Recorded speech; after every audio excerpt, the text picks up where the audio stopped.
Oke, jadi halo sobat-sobat BLS FAUSU.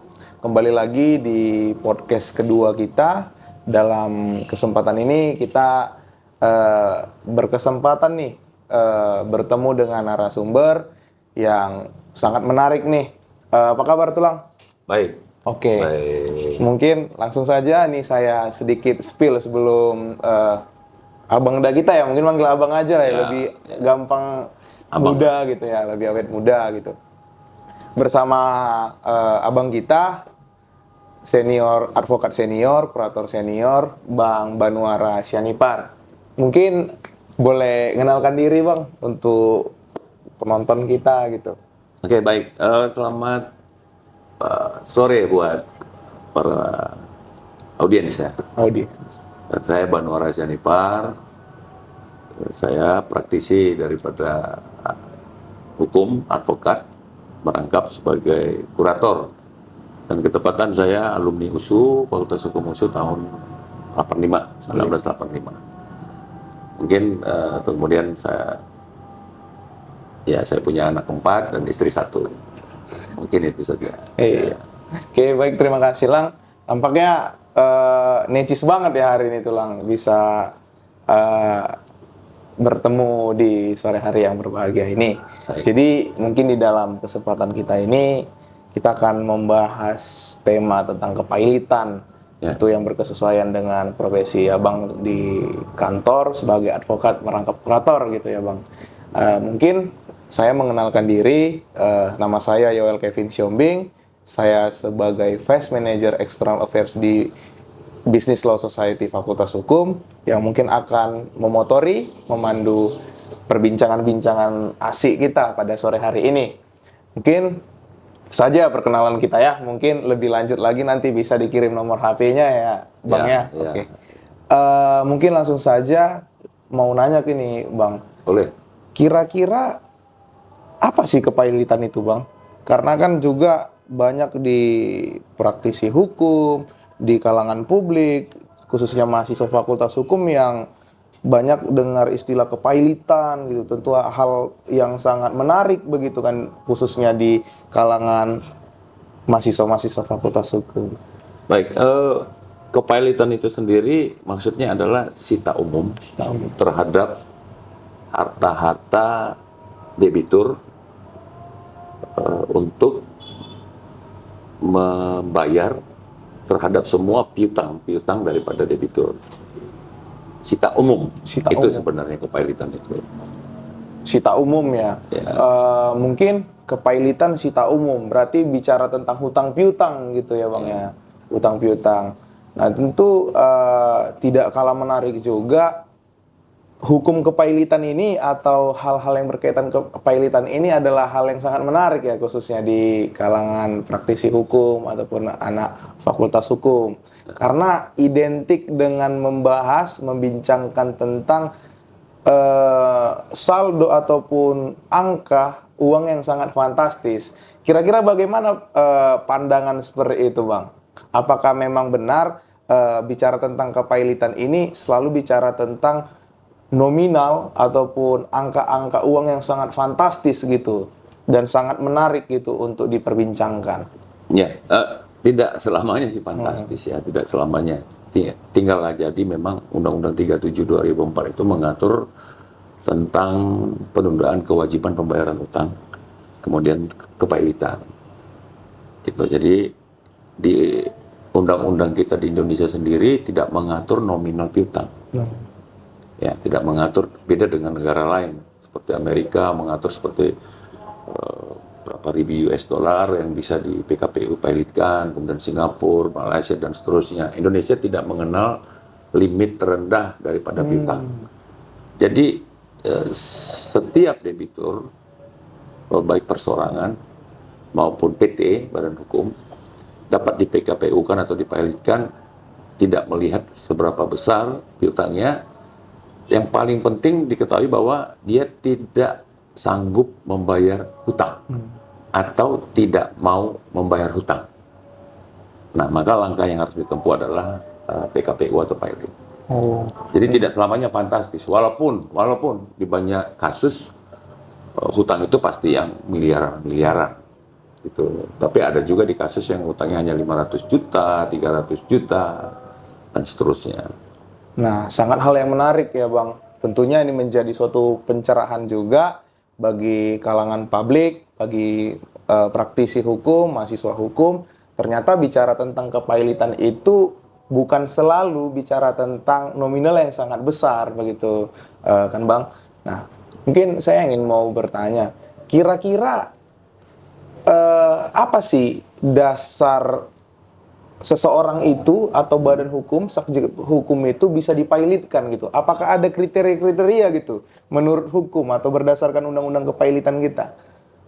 Ya, jadi intinya pada saat ada dua piutang atau dua utang yang jatuh tempo dan dapat dibayarkan, maka setiap orang punya hak untuk memohonkan PKPU atau pilot. Itu intinya.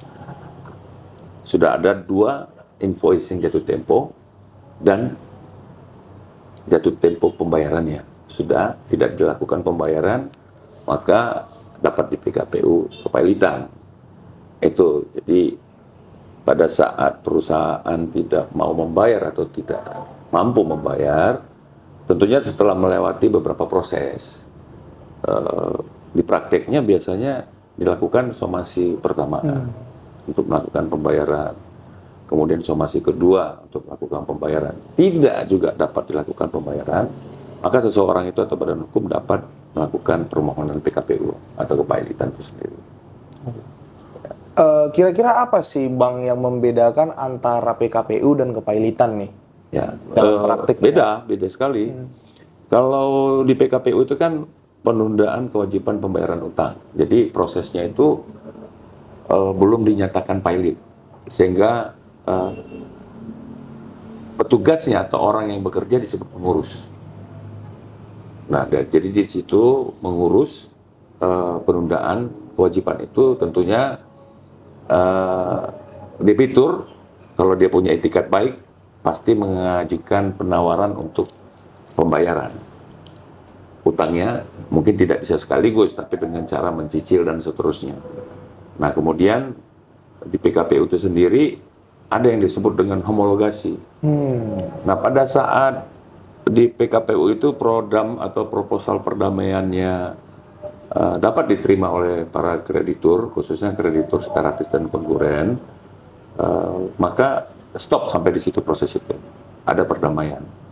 Kemudian selesailah proses PKPU. Akan tetapi pada saat di PKPU itu sendiri ternyata proposal perdamaian tidak disetujui, maka serta-merta debitur masuk dalam masa insolvensi, yaitu masa tidak sanggup membayar, dan kemudian diputuskan pilot. Nah, pada saat pilot itu, maka kurator yang ditunjuk dapat segera menyita semua harta daripada debitur. Nah, itu bedanya. Pada saat di kepengurusan itu hanya untuk penundaan kewajiban pembayaran utang, tidak ada menyita apa-apa. Tapi pada saat pilot, disitulah muncul sita umum. Kurator dapat melakukan tindakan penyitaan. Oh, berarti dapat dipahami PKPU ini adalah salah satu upaya hukum yang bisa ditempuh oleh debitur agar supaya tidak dipilotkan gitu ya, dirinya gitu ya. Nah, walaupun di praktik seseorang itu dapat langsung memohonkan pilot, tidak harus PKPU. Benar-benar gitu ya. Jadi menarik ini Bang, membahas tentang PKPU gitu kan sebagai salah satu upaya hukum untuk menghindari situasi pilot kan begitu kurang lebih kan. Betul. Nah, kira-kira di dalam upaya penundaan kewajiban pembayaran utang ataupun kita biasa sebut dengan PKPU, apakah ada kriteria ataupun syarat khusus? Karena tadi saya dengar dia itu sifatnya permohonan.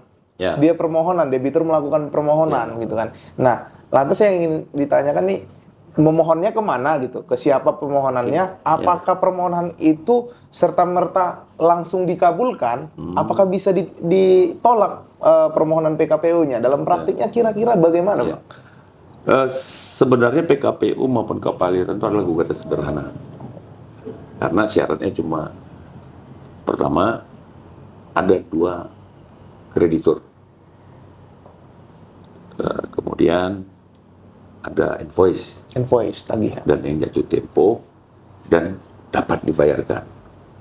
Hanya dua ini. Pada saat yang dua ini sudah terpenuhi, itu biasanya dikabulkan. Tapi pada saat dia memang tidak sederhana, maka itu biasa ditolak. Nah, sederhana itu memang bisa kita buktikan bahwa dia punya utang sama pemohon. Bisa dibuktikan bahwa dan sudah jatuh tempo. Nah, kalau dia masih dalam proses kira-kira misalnya gitu, artinya susah membuktikan perjanjian atau kwitansinya atau tanda buktinya, maka itu tidak dapat diterima. Itu sederhananya dari syarat daripada PKPU. Jadi apakah ketika PKPU-nya ini ditolak, apakah situasi dari debitur ini akan langsung bergeser menjadi situasi pilot? Oh, enggak. Tidak. Jadi, ya? pertama sekali perlu kita ketahui bahwa di dalam PKPU kepailitan tidak dikenal nebis in idem. Yes. Ya, itu tidak dikenal. Jadi setiap saat kapan saja kamu ajukan permohonan PKPU kepailitan kemudian ditolak, kamu dapat lagi mengajukannya sampai berkali-kali karena tidak dikenal aja nebis in idem. Nah, kalau misalnya seperti saya jelaskan tadi pada saat PKPU terus kemudian tidak didapatkan kata sepakat perdamaian homologasi, ya maka otomatis pilot. Nah, di dalam mencapai homologasi pun itu ada yang dikenal dengan istilah voting atau pemungutan suara. Yes. Dari kreditur yang diatur mengenai suara-suaranya tergantung dari biaya besarnya biaya tagihan. Begitu. Nah, pada saat itu setelah didapat persen suara, katakan kreditur A mempunyai suara sekian suara, B sekian suara, separatis konkuren, itu semua dihitung. Kecuali preferen ya, preferen tidak mempunyai suara. Nah, jadi preferen itu biasanya itu hanya gaji buruh dan pajak. Kalau separatis itu adalah kreditur yang mempunyai piutang dengan memegang hak jaminan. Yes. Kalau dia konkuren yang tidak memegang jaminan. Nah itu, nah setelah diadakan voting itu kemudian mayoritas menolak, maka homologasi tidak tercapai. Tapi kalau mayoritas setuju, itu terjadi homologasi perdamaian, stop sampai situ saja. Itu dia. Wow, sungguh sangat kompleks ya bicara tentang PKPU dan kepailitan ini ternyata ya Bang ya. Ya. Yang mana bagaimana sebenarnya jika saya tangkap itu bagaimana hukum kepailitan itu bisa hadir memberikan keadilan bagi tiap kreditur dan debitur, kurang lebih seperti itu ya. Ya. Mungkin makin menggali lagi nih rasa penasaran saya ini dalam diskusi kita pada sore hari ini Bang. Yang terus saya ingin bertanya nih Bang, kira-kira ketika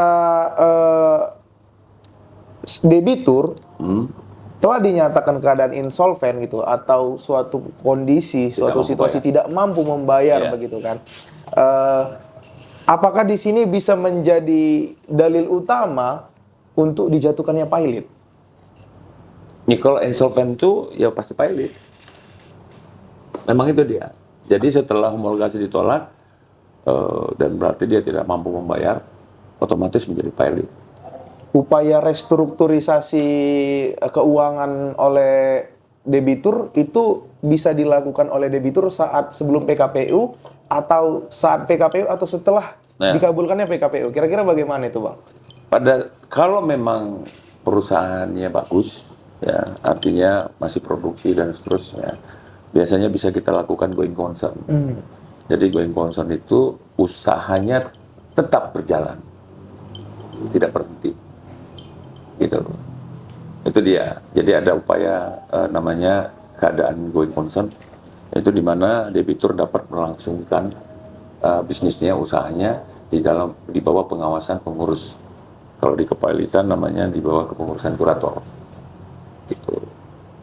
Oh, sungguh sangat menarik dan kompleks ya kawan-kawan jikalau kita bisa cermati lebih dalam terkait apa yang telah disampaikan oleh Abang Dagita. Ternyata bicara tentang kepailitan itu tidak semudah atau tidak semenono-nono saja untuk dapat membangkrutkan satu hukum. Tidak selamanya. Gitu ya. Tidak selamanya seperti itu yang bisa kita dapat kesimpulan. Nah, menjadi hal yang sangat menarik ini, Bang. Di Indonesia gitu kan, jikalau kita ikuti perkembangan hukum kepailitan, ada yang menjadi salah satu isu hangat gitu, ada satu wacana yang hangat. tentang adanya wacana penerapan insolvency test di Indonesia. Kira-kira pandangan Abang terkait bagaimana jikalau syarat seorang subjek hukum, seorang debitur itu bisa dijatuhkan pilot dengan menggunakan mekanisme insolvency test. Ya, sebenarnya tidak dikenal itu insolvency test, karena pada saat PKPU kan kelihatan itikat baik atau itikat buruk daripada debitur, gitu loh. Karena pada saat kepengurusan mereka harus menyerahkan semua neraca keuangan, pembukuan, audit dan seterusnya. Dari situ bisa kita lihat kemampuan bayarnya. Banyak debitur yang mampu bayar, gitu, banyak, gitu loh. Jadi tes itu sendiri sudah ada di proses PKPU itu sendiri, gitu. Jadi nggak, saya baru dengar nih ada insolvency test, saya baru dengar, gitu loh. Menurut saya nggak perlu. Tidak perlu ya begitu ya. Perlu. Menurut pandangan Bang Banuara itu tidak relevan, walaupun karena selama PKPU udah kita bisa tahu. Walaupun di beberapa bagian negara di dunia udah juga menerapkan mekanisme insolvency test itu. Oke, sangat menarik. Mungkin ini kita akan bergeser lagi ke pertanyaan selanjutnya ini, Bang. Kira-kira apa dan di mana peranan kurator ataupun pengurus nih dalam mengawal ataupun mengurus proses kepailitan, mulai dari mungkin permohonan PKPU, ini mungkin bisa dia bertindak sebagai sebelumnya Bang, apakah kurator ini bisa menjadi kuasa hukum oleh debitor? Atau kurator ini dia dalam bertindak dia selalu hanya bisa menjadi sebagai kuasa hukum kreditur? Nggak bisa, jadi beda. Jadi kurator itu atau pengurus bukan kuasa hukum, tapi adalah orang yang ditunjuk oleh pengadilan niaga, ya, untuk melakukan kepengurusan di PKPU namanya, kemudian pemberesan di kepailitan. Jadi bukan lawyer, bukan advokat. Nah, tapi setiap terjadinya proses PKPU atau kepailitan, biasanya debitur atau kreditur memakai lawyer-lawyer yang sudah mempunyai sertifikasi kurator, karena bisa lebih mengerti. Banyak pengacara yang tidak mengerti kurator, tidak mengerti kepailitan, tidak mengerti PKPU, banyak gitu. Nah, jadi dicatat aja bahwa kurator itu atau pengurus bukan menjadi advokat atau lawyer daripada debitur atau kreditur, gitu. Sangat pencerahan yang luar biasa ya teman-teman. Bahwasanya mungkin kita mahasiswa Fakultas Hukum itu banyak mengira dan menyangka kurator itu dia bertindak sebagai kuasa hukum. Ternyata tidak di dalam dunia hukum kepailitan begitu ya Bang, kurang lebih. Oke, mungkin hal yang sangat menarik nih dalam segmen pertanyaan ini bahwasanya ternyata kita dicerahkan oleh Abang Dagita, Bang Banuara, dalam hukum kepailitan kurator itu bukanlah sebagai kuasa hukum gitu ya Bang, kurang lebih. Bukan. Tapi merupakan perpanjangan tangan dari pengadilan niaga untuk sebagai pengawas, pengurus dan pemberes gitu ya. Nah, berarti dalam kesimpulan yang mungkin bisa saya tarik gitu Bang ya, kurator ini dibawa sumpah oleh hakim pengadilan niaga begitu ya Bang? Kurang lebih. Bukan, jadi pemohon PKPU atau kepailitan mengajukan nama-nama pengurus atau kurator di dalam permohonannya. Kemudian oleh pengadilan niaga dikabulkan atau tidak dikabulkan. Nah, pada saat dikabulkan maka itu diangkat oleh pengadilan niaga menjadi pengurus ataupun kurator. Itu berdasarkan putusan. Harus dibentuk, dikemas dalam suatu putusan pengadilan niaga begitu ya Bang ya. Putusan. Oh, tentu berarti kita dapat menyimpulkan dalam proses menjadi seorang kurator, menjadi kurator dari kreditur gitu, baik itu dari debitur ya bisa ya begitu ya Bang ya. Itu harus mengajukan gitu, harus diajukan begitu ke pengadilan niaga dan kemudian pengadilan niaga memutuskan apakah disetujui ataupun tidak begitu. Betul. Sungguh menjadi ilmu yang baru nih untuk kita sendiri gitu ya, khususnya di dalam hal hukum kepailitan. Nah, mungkin menjadi segmen pertanyaan selanjutnya ini Bang ya. Kira-kira di sepanjang karir Abang sebagai kurator, mungkin merangkap sebagai advokat juga, kira-kira adakah case kepailitan yang mungkin menjadi sangat berkesan begitu? Mungkin bisa Abang ceritakan nih, biar juga kawan-kawan yang bisa menonton podcast kita ini bisa dapat referensi, dapat wawasan dan pengetahuan yang baru, Bang. Ya, jadi menjadi pengurus atau kurator itu sebenarnya banyak tidak enaknya. Kenapa? Karena banyak tantangan-tantangan di lapangan yang harus kita hadapi. Mulai dari premanisme, terus bagaimana debitur mempertahankan hartanya dengan cara-cara segala macam, terus banyak laporan-laporan polisi, gitu loh. Jadi banyak tantangan di lapangan yang cukup lumayan keras Kompleks, juga, sampai pengancaman pembunuhan, sampai macam lah. Nah, jadi menjadi seorang pengurus atau kurator itu memang harus kuat mental dan kuat ilmunya. Ya, banyak juga kurator yang setelah ditunjuk tidak kuat dengan itu mundur. Banyak sekali. Jadi memang kalau melihat pekerjaannya menarik, apalagi kalau kita bicara fee-nya, fee kepengurusan, fee pemberesan, ya bisa dikatakan di atas rata-rata lah. Pada saat memang kita mengurus yang bagus, harta yang bagus, ada juga yang jong. Dalam artian tanda kutip ini nominal mungkin ya, Iya, Bang, ya? nominal. Jadi ya jong juga. Jadi kurator itu tidak selamanya punya keuntungan, kerugian juga ada. Kenapa? Karena semua biaya kepengurusan, semua biaya pemberesan itu harus kita dahulukan. Semua didahulukan daripada pengurus dan kurator. Jadi kalau modal nggak ada ya repot juga. Dana pribadi. Dana pribadi. Nah, itu nanti baru ditagihkan melalui penetapan oleh Hatus, hakim pemutus, untuk fee dan biaya-biaya kepengurusan.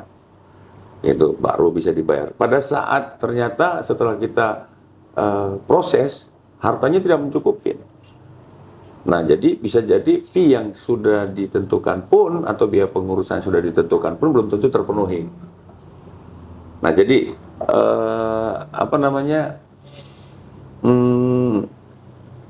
ada suka ada dukanya gitu lah ya. Jadi kalau memang bisa kita penuhi semua piutang kreditur, itu juga suka lah, kita senang, semua senang gitu.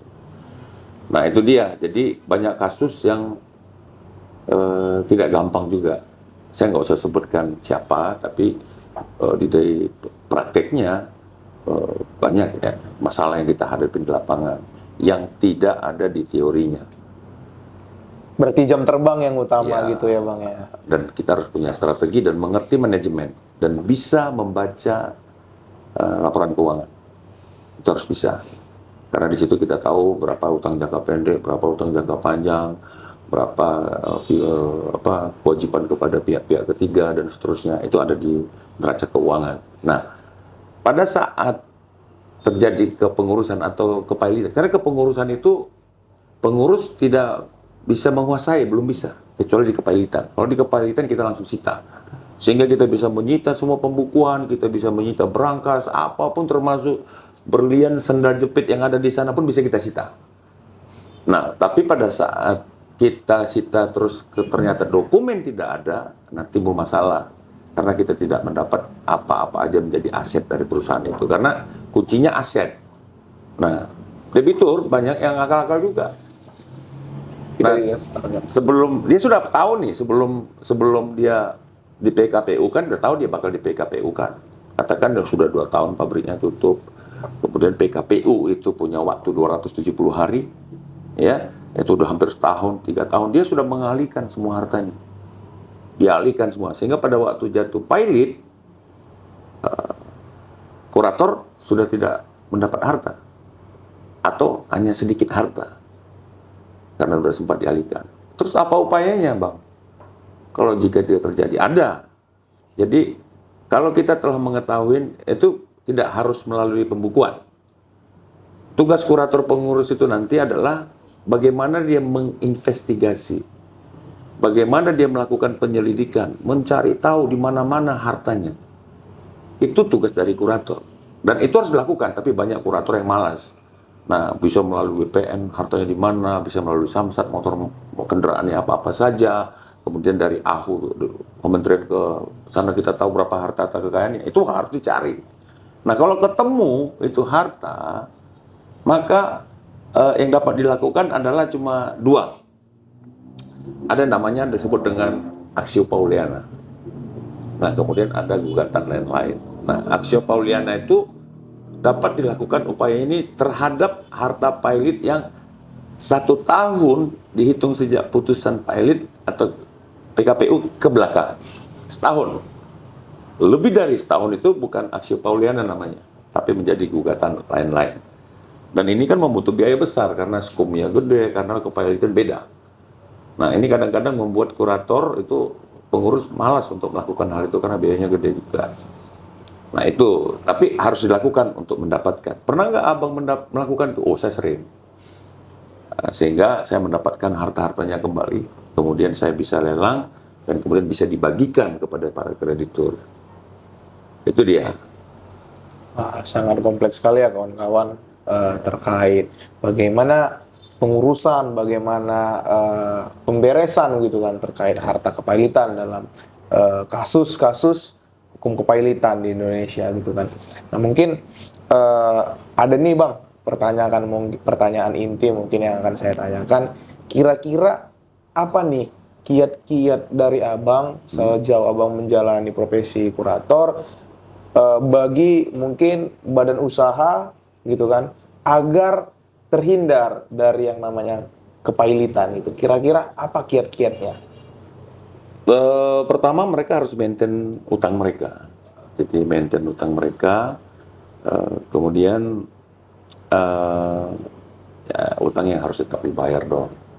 Ya, jadi banyak perusahaan atau persorangan terlalu remeh dengan kewajibannya, menganggap bahwa tarsok ini nggak ada apa-apanya ini, nah seperti itu. Nah kalau bisa memang mereka harus punya lawyer perusahaan, ya, lawyer perusahaan, company lawyer yang paham dengan PKPU dan kepailitan. Trik-triknya banyak, tapi kalau sampai di sini nanti kan repot ya kan, karena itu trik-trik lapangan teknis orang gitu. Banyak jalan keluar sebenarnya. Bahkan ada yang dikenal dengan PKPU volunteer, sukarela.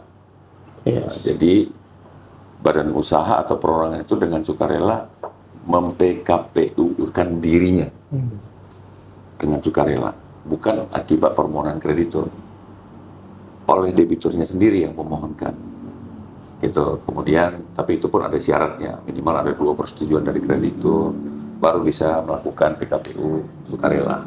Berarti yang dari mungkin saya tangkap sangat banyak nih kiat-kiatnya, tapi ada beberapa salah satu mungkin yang bisa dilakukan oleh pelaku usaha, pelaku bisnis yang maintenance keuangan atau hutang piutang ya begitu harus ya. di-maintain itu utang-utang itu. Karena itu sangat krusial gitu dalam menjalankan roda-roda usaha. Contohnya gini, dia punya utang katakan 100 juta. Ya mungkin dia cicil lah 10 juta, dan sama sekali nggak dibayar. Gitu loh. Jadi karena kan tadi saya sudah bilang, karena tidak mau membayar dan tidak sanggup membayar. Kalau kita melakukan pembayaran cicil, itu kan menandakan bahwa kita sanggup dan mau membayar utang. Itu sudah tidak baik. Biasanya kalau PKPU itu memang di tempat orang-orang yang tingkat baik dan konsennya memang perdamaian. Karena memang tujuannya bukan untuk membangkrutkan, tidak, bukan membuat dunia usaha jadi susah, enggak. Cuma kenapa? Kalau tidak ada diatur mengenai Undang-Undang 37 2004 ini yang sekarang mengenai PKPU kepailitan, maka akan terjadi banyak sekali kreditur rame-rame merebut harta dari debitur, kemudian tidak tahu siapa yang menguasai. Dulu banyak itu seperti kasus-kasus yang lama-lama itu. Rame-rame kreditur ngambil perusahaannya, tarik sana tarik sini, nggak ada yang ngatur. Akhirnya apa yang muncul adalah pidananya, gitu loh. Kemudian dikasihlah oleh undang-undang fasilitas merapikan, menertibkan bagaimana setiap kreditur, bukan siapa yang kuat, setiap kreditur mendapatkan haknya sesuai dengan proporsinya masing-masing. Itu tujuan daripada PKB Undang-Undang 37 2004. Wah, sangat menarik ya kawan-kawan bicara tentang hukum kepailitan. Nggak terasa kita sudah menyampai ke segmen terakhir nih. Dalam artiannya, dalam kesimpulan yang mungkin kita petik dari bincang-bincang kita sama Bang kita, Bang Banwara Sianipar, ternyata hukum kepailitan itu hadir untuk menghadirkan rasa keadilan antara debitur dan kreditur begitu. pasti. Tidak senonoh-nono bicara tentang harta yang banyak, fee success fee yang sangat luar biasa begitu. Karena juga kan Bang, sedikit mungkin saya sharing dari kacamata mahasiswa hukum begitu kan. Banyak kita yang anak-anak hukum ini memandang profesi kurator ini adalah profesi yang seksi nih. Kenapa dikatakan? Karena dia identik dengan mengurusi harta-harta yang sangat fantastis. Dan fee-nya diatur oleh negara. Iya, benar begitu kan. Tapi ternyata dari penjelasan yang sangat kompleks, yang sangat luar biasa yang bisa kita dapatin, roh ataupun jiwa dari hukum kepailitan itu tidak seperti itu. Tapi bagaimana menghadirkan keadilan begitu ya, bagi tiap-tiap begitu ya. Dan nggak boleh memihak kita kepada debitur atau kreditur. Yes, benar. Karena seperti yang Abang sampaikan tadi, kalau kita ulas lagi, kreditur itu ada berbagai jenis, ada 3 jenis. Ada preferen, ada separatis, ada konkuren. Betul. Dan dari 3 jenis ini ada misalnya seperti contohnya buruh gitu, kelas pekerja, karyawan gitu. Mungkin dalam case yang pernah saya ikutin itu ada sampai pekerja yang tidak dibayar upahnya berbulan-bulan, bahkan bertahun begitu kan. Karena kondisi suatu usaha, badan usahanya ini di ujung tanduk lah kurang lebih. Tidak harus di ujung tanduk, memang banyak pengusaha yang jahat juga, yang tidak mereka mau bayar walaupun sudah ingkrah gitu loh. Menjadi catatan juga ini mungkin bagi pemirsa yang menonton. Setelah di PKPU kan baru mau bayar. Ya nggak boleh gitu, karena niat jahatnya sudah ada dari awal. Banyak sekali perusahaan seperti itu. Gitu. Rata-rata PKPU terjadi atau kepailitan tuh karena gugatan dari buruh. Gitu loh. Karena pesangon mereka yang tidak dibayarkan setelah proses PHI, hubungan industrial. Dan itu harus sudah unmanning. Kemudian setelah unmanning dia tidak mau bayar, baru bisa PKPU. Wah, sangat kompleks. Makanya kalian anak hukum yang harus bisa milih nih sekarang mau jadi lawyer atau mau jadi apa gitu ya. Kalau sudah jadi lawyer, ambillah spesialisasi. Nah, ini dari saran dari abang-abang kalian yang sudah duluan dari kalian. Gitu loh. Itu dia. Jadi setiap kalian nanti lawyer yang sudah punya spesialisasi pasti jauh lebih berharga dibandingkan kalian tidak ngambil spesialisasi. Gitu. Sangat luar biasa ya Bang. Mungkin tidak terasa juga kita sudah di penghujung waktu. Mungkin sebagai the last question, pertanyaan terakhir, kira-kira ada nggak advice atau nasihat Abang gitu untuk mungkin pemirsa yang ada yang menonton saat ini dan mungkin untuk kita-kita nih mahasiswa Fakultas Hukum ataupun sarjana hukum yang baru fresh graduate yang mungkin untuk punya kerinduan, punya impian untuk menjadi seorang kurator. Kira-kira apa nih langkah-langkah step by step yang harus dilakukan gitu untuk bisa menjadi seorang kurator itu Bang? Mungkin pertama sekali janganlah jadi asal sarjana hukum. Ya. Kalau kau jadi sarjana hukum, yang pastikan bahwa kau menguasai disiplin ilmumu. Kemudian itu harus menjadi kurator itu harus SH, advokat, atau akuntan publik. Hanya 2 itu aja yang bisa menjadi kurator. Nah, jadi kalau sudah selesai sarjana hukummu, ya jadilah lawyer dulu. Ya PKPA dan seterusnya, ujian, bahas, kemudian dapat kartu lawyer, ya, kemudian baru kamu ikut ke pendidikan lanjutan kurator, gitu ya. Nah, jadi kurator pun SK-nya cuma 5 tahun. Kalau kau mau perpanjang SK-mu itu, maka kau harus mengikuti namanya ada pendidikan lanjutan, sama kayak dokter spesialis. Nah, harus menghadapi workshop, gitu kan. Jadi kita pun di kurator untuk perpanjangan itu ada syaratnya, minimal mengikuti 1 atau 2 pendidikan lanjutan. baru itu bisa diperpanjang. Tapi ya menarik lah kurator ini, karena apa? Kurator itu sekarang sudah dibatasi hanya 3 kasus.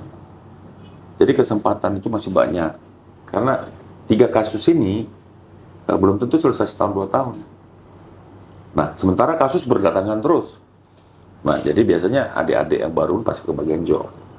Bukan seperti lawyer, semua bisa dipegang. Kalau kurator maksimal 3. Gitu. Untuk mendapat pekerjaan baru harus selesai salah satunya, atau selesai dulu yang lain, baru dapat. Gitu. Jadi masa depannya gimana, Bang? Ya, bagus, masih cerah. Ya, masih banyak kurator-kurator hebat tuh. Ya, yang memakai 2 pintu. Kalau kita pakai 2 pintu juga, tapi pick up, ya kan? Ya kan? Nah, seperti itu. Jadi banyak orang bilang, ya, kalau mau jadi kaya jadi kurator lah. Yes. Gitu, ya. Tapi sebenarnya bukan itu. Jadilah kurator, memang kau itu bukan untuk cari kesempatan. Benar-benar kau tuh menjadi kurator yang benar-benar bisa menyelesaikan dengan sebaiknya. Kecuali memang harta tidak ada. Ya, banyak kurator jahat. Banyak celah nggak? Ya banyak lah. Ya, karena kepercayaan itu penuh kepada kurator. Banyak, tapi jangan pernah lakukan itu. Karena bagus aja kau lakukan, banyak masalah. Apalagi kalau kau tidak melakukannya dengan baik. Nah, jadi tetaplah semangat. Ya, masih banyak harapan. Belajar bagus-bagus, apalagi hukum bisnis, hukum ya kalian ambil. Pidananya ada. Nanti baca di pasal 400 KUHP. Pidananya terhadap kepailitan. Ya, baca di situ. Kemudian yang harus punya jiwa mental yang kuat. Ya, kalau tanggung-tanggung janganlah. Jadi di rumah aja lah. Ya, kalau tanggung-tanggung gitu. Begitu mungkin. Oke, mungkin Bang, terima kasih. Jadi kawan-kawan mungkin yang bisa juga menyaksikan video podcast kita pada hari ini, menjadi seorang kurator seperti pesan dari Abang dan kita, harus banyak belajar ya, khususnya untuk kita mahasiswa di Fakultas Hukum, banyak menggali khususnya di dunia hukum bisnis ya Bang ya, hukum kepailitan gitu ya. Dan etika sangat penting begitu ya. Etika, keberanian dan mental itu sangat penting dalam prakteknya. Ya, jangan melanggar kode etik lah. Yes, benar. Berarti bicara tentang kepailitan ini bukan bicara selalu tentang keperdataan, bisa juga bersinggungan dengan pidana begitu kan. Sangat luas berarti gitu kan. Betul. Oke Bang. Baik. Mungkin ini adalah segmen terakhir kita. Sebelumnya terima kasih untuk waktu dan kesempatannya udah bisa meluangkan dalam kegiatan podcast kita, Business Law Society Fakultas Hukum Universitas Sumatera Utara. Mungkin di segmen terakhir ini kita akan memberikan nih plakat lah ya, piagam, sertifikat gitu kan, sebagai kenang-kenangan kita pernah menyelenggarakan kegiatan kita studi fisik di kantor Banuara Syanipar Law Firm. Baik. Oke, mungkin Bang, terima kasih untuk waktunya yang sangat luar biasa. Ini salah satu kesempatan yang sangat berharga khususnya bagi kami Business Law Society Fakultas Hukum Universitas Sumatera Utara yang telah bisa dijamu dengan baik di kantor Banuara Syanipar Law Firm. Jadi kawan-kawan, ini adalah podcast kedua kita. Mungkin kita akan menghadirkan podcast edukasi lagi ke depannya. Kiranya jangan lupa untuk mendukung konten-konten kita terkait edukasi seputar hukum bisnis. Thank you. Jangan lupa like, subscribe. Oke, benar tuh. Jangan lupa like, comment, and subscribe. Gitu dah. Ya. Oke, salam sehat, salam sukses. Terima kasih, sampai jumpa.